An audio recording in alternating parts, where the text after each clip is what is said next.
Okay, I'm going to do a quick video about our video that came out on Monday. There were actually 4 errors, and I'm sorry this is bouncing a little. I am outside and want to get this done because I know this was a hot topic, and I don't want to waste hours and hours of people's times.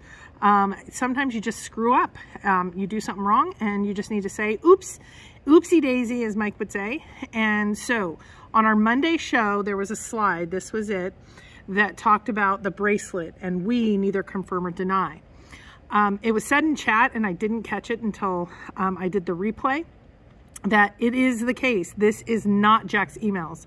I'm not sure how it got into that folder. I have another folder on auction site, so I was thinking, I don't know what happened, but actually I'm not sure it matters as much as just to say, sorry, this was not intentional, and this part of the analysis should be removed from consideration. So there was a second one. There's 4 screw ups I'm going to talk to you about. I'm losing my mind. There's 4.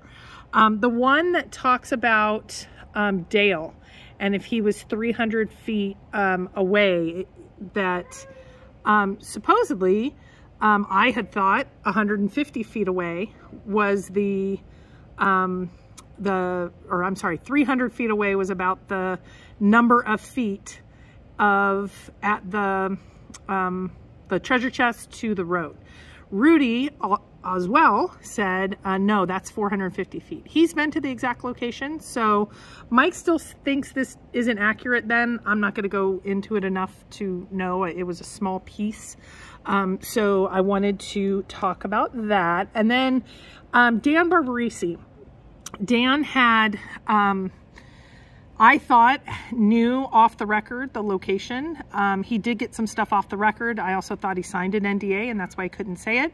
Dan was nice enough this morning to respond to me, and here is what he said. I want you guys to see it. So, hi Christy, Jack never told me even the general location of the chest. When I first got him to agree to the interview in December of 2020, he said that he wasn't going to tell me anything at all, and he didn't. He was very careful not to say anything that would clue me into the specific location just beyond Wyoming.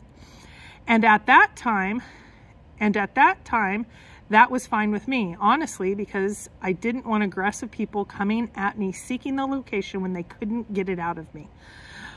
When I re-interviewed him, meaning Jack, for the paperback edition epilogue in spring of 2022, I spoke to him, meaning Jack, from the premise of the current scholarship at the time was essentially correct. Yellowstone, 9 Mile Hole, etc. But he never said anything about it one way or another. And I haven't spoken to him since, and I never signed any sort of NDA. And I think the last and most important slip up that happened, or issue that happened, was when Mike said Eric Sloan's picture was Colonel Sanders. That was wrong. That was intentional, and I don't think that was appropriate. And we have decided, by way of making sure that we rectify this travesty of a situation, because I know how hard it has hit some people, we are going to refund all of the admission fees for Monday's show. So you will be receiving, each of you, a check in the mail from Chase Inc. In the amount of the fee that you were charged when you came in. So I'm hoping that that rectifies this, and all the checks that go out, I think there was 160 or 150 in chat. Hopefully that does this. Dan, I apologize to you. Colonel Sanders, I apologize to you. Dale, Rudy, everyone in the treasure hunting amusement park, I need to apologize to. And I'm glad that we were able to rectify this quickly so some can get back their balance and maybe not be as tilted about what has happened. So thank you all, and good night.